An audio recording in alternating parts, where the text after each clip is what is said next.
حي على الفلاح.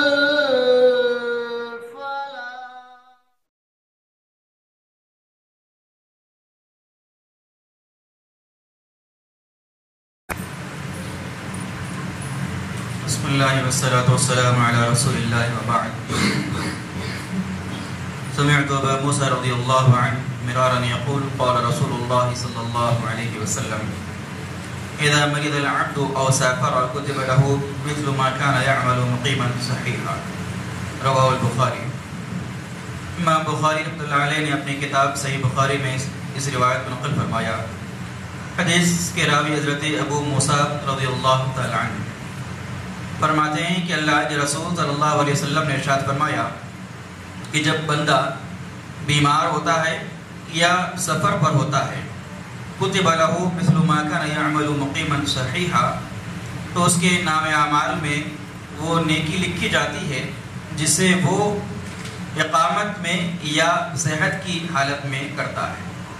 اس روایت کے اندر اللہ کے رسول صلی اللہ علیہ وسلم نے خوشخبری سنائی اس بندے کے لیے کہ جو بندہ اپنے مقام پر رہتے ہوئے یا صحت کی حالت میں، عافیت کی حالت میں نیکی کے کام کرتا ہے، خیر کے کام کرتا ہے، اللہ کی اطاعت اور اس کی عبادت کرتا ہے، اگر وہ بندہ سفر کی وجہ سے وہ عبادت کے کام، وہ نیکی کے کام، وہ اطاعت کے کام نہ کر سکے تو اللہ تعالیٰ سفر میں بھی اس کو وہی کام کے وہی اعمال کا اجر و ثواب عطا کرے گا. اسی طریقے سے جو بندہ عافیت کی حالت میں، صحت مندی کی حالت میں جو عبادتیں کرتا ہے، اگر وہ بیمار پڑ جائے اور بیماری کی وجہ سے وہ نیکی کے کام، وہ خیر کے کام نہ کر سکے تو اللہ تعالیٰ اس کی بیماری کے اندر بھی اس کے وہی اعمال کا اجر اور بدلہ عطا کرتا ہے جو وہ بیماری میں نہیں کر سکا.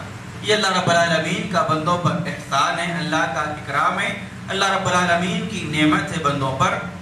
ایسے بندوں پر جو صحت کی حالت میں یا مقیم رہنے کی حالت میں اللہ کی اطاعت کرتے ہیں، عبادت کرتے ہیں، تو اللہ رب العالمین سفر کی وجہ سے، سفر کی حالت میں یا بیماری کی حالت میں بھی انہی اعمال کا اجر اور ثواب بندے کو عطا کرتا ہے. مثال کے طور پر ایک بندہ صحت کی حالت میں نوافل کا اہتمام کرتا ہے، نمازوں کا اہتمام کرتا ہے اور 5 وقتہ نماز مسجد میں آ کر پڑھنے کا اہتمام کرتا ہے.